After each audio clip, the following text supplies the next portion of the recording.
With those things in mind, how do you wish to plead? Guilty, not guilty, or no contest? Are we on the record? Yes. So on the record before I make a plea, I'd like to simply state that I do not understand the nature and cause of the action. I'd like to simply state that I do not understand the nature and cause of the action in regard of the elements of my personal jurisdiction. All right. Are you entering a plea of guilty, not guilty, or no contest? Can I enter a plea at the moment because I'm not sure what I'm going to be tried under. What jurisdiction am I going to be tried? In a moment, I'm going to ask how you wish to proceed in regards to a plea. Right now, do you have a plan in regards to an attorney? Are you hiring an attorney, asking the court to appoint, representing yourself? Represent myself, Your Honor. Very well. Mr. Curvin, you looks like you're 33 years old. So absent some other compelling reason, you'd be able to represent yourself.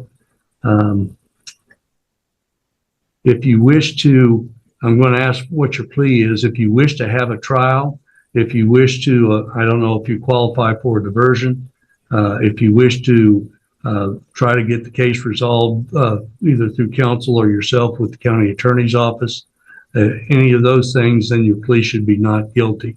If you choose to plead guilty, then we would proceed to sentencing. I would hear from both parties in a pronounced sentence. If you plead no contest, that is then if the state were to present what we refer to as a proffer, a person who's pleading no contest are not challenging the charge, but they're not pleading guilty per se. If there's a proffer that supports the facts that would result in a guilty verdict, then that person would be found guilty and we'd proceed to sentencing in the same manner as I described before. With those things in mind, how do you wish to plead? Guilty, not guilty, or no contest? Are we on the record? Yes. So on the record before I make a plea, I'd like to simply state that I do not understand the nature and cause of the action in regard of the elements of my personal jurisdiction, the venue, and the nature cause of action until the prosecution has properly alleged them for me, and therefore I'm not able to enter a plea until then. I'd like to know if it's going to be if I'm going to be tried under common law, or is it Can you speak up a little bit? It's difficult to hear you.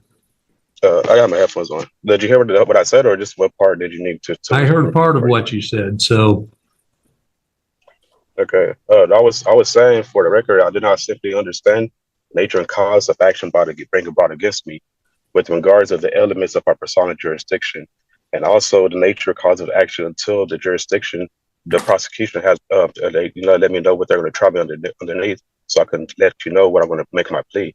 I'm not really sure if it's under common law or is it maritime amity law. So I can know how to defend myself, and then I can enter my plea. All right. Have you filed a motion for discovery in this case? I filed in I put a special appearance and affidavit in about a week ago. Well, there's something that's listed as correspondence in the court file. I'm looking at it now. It's not an official pleading. Neither does it state that you've requested information from the state that we refer to as discovery. You didn't receive. I emailed. I actually faxed the special appearance. Did you receive it? There's a document that looks like it is served or before a notary in Oklahoma that reflects what appears to be your signature and says respondent beneficiary of the named defendant constitutional rights / benefits. It should be like the document you're referring to? Yeah, I think is it just only one that went through? Because there's like 4 or 5 a few pages that went through, not just one. There's a 1-page document. There's only one. It's supposed to be more. I faxed to more over there. It was supposed to be like 4 pages. It's 1 page. Where it begins is at the top. It says the Supreme Court said in U.S. versus Mirsky.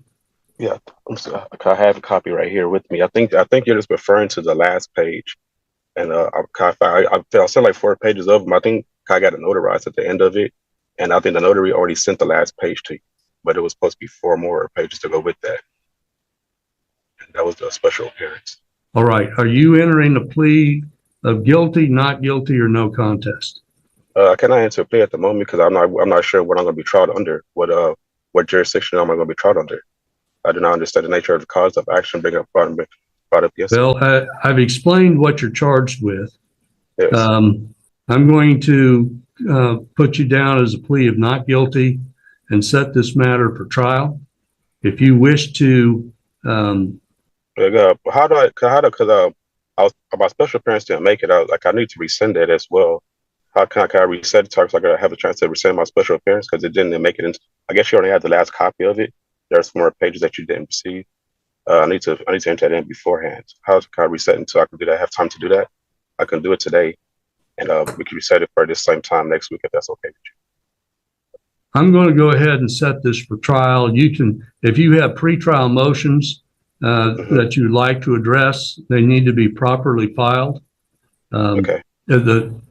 Sometimes if people are representing themselves, they're still held to the same standard as an attorney would be.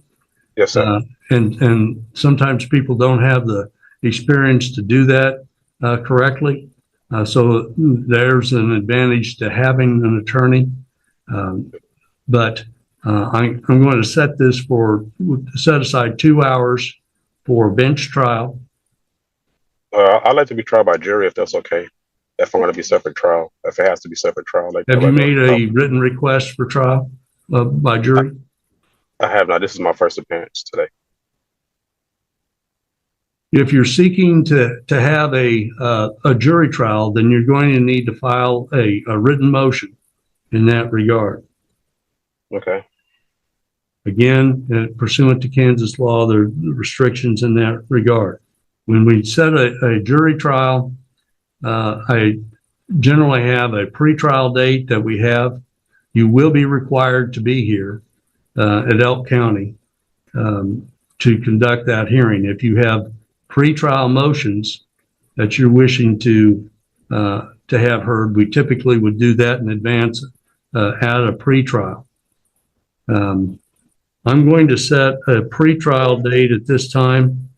It'll give you an opportunity to place your written motion for request for jury trial.